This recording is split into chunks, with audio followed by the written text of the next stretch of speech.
Good morning and welcome to our backyard again.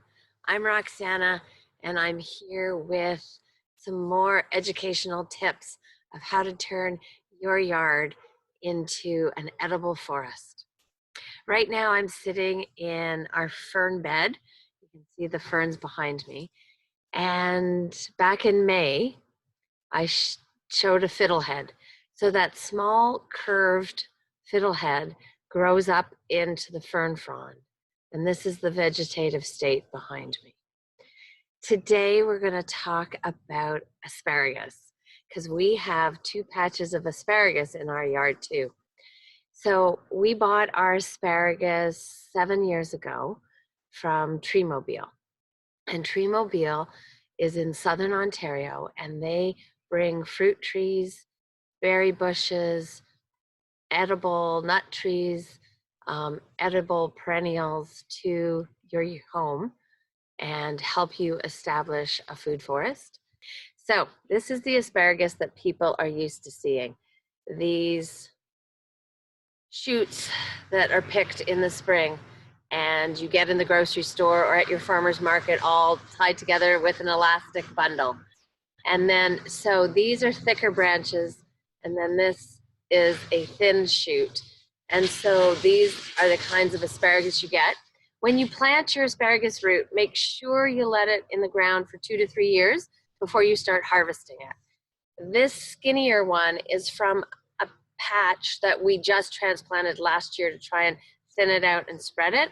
So this I'm picking for educational purposes, but it is probably too thin to eat. Whereas these are from the patch in the front, which is the older patch, which are completely edible and awesome. Asparagus will produce for 15 to 20 years. So, once you've got it started, you're eating for a long, long time. And then what a lot of people don't realize is that shoot, when it starts to elongate and grow, produces all of these small little branches. I'm going to call them branches. And then they keep growing out into this. So you've got the different growth phases. And then here you can see the little tiny buds, the little tiny flower buds just starting, just wanting to grow up into flowers. And then I clipped this morning as well. And then this is, some people call it asparagus fern, but it's the flowering shoot of the asparagus. So I'm going to bring it in the camera here. And here's the tiny, tiny flowers. And I'm going to tilt it so you can see the orange pistils and stamen. And that's what the pollinators are attracted to. And so in order to have a healthy asparagus patch, you would harvest some to eat, and you would leave some of the shoots grow into the fern so that they can photosynthesize. So each of these little leaves would photosynthesize, sending energy down to the rootstock. So next spring, you get more. So with asparagus, it's very important not to harvest all of it. You have to leave a couple to go into asparagus shoots and asparagus flowers. Here's another one that I'll bring in. You need to make sure the asparagus can flower, and they produce little seeds, little berries in the fall, and that's the life cycle of the asparagus.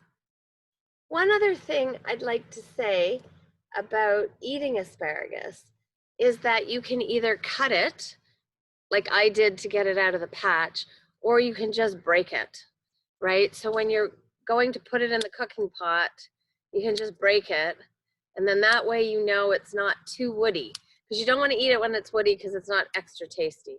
So there, I just broke up some of the vegetative part of the asparagus to throw into our steam pot for supper. And knowing me and how I love to graze, I also just love eating it. So go find some asparagus rootstock, plant it, And in 2 or 3 years, you can be joining me in grazing on fresh asparagus in your yard.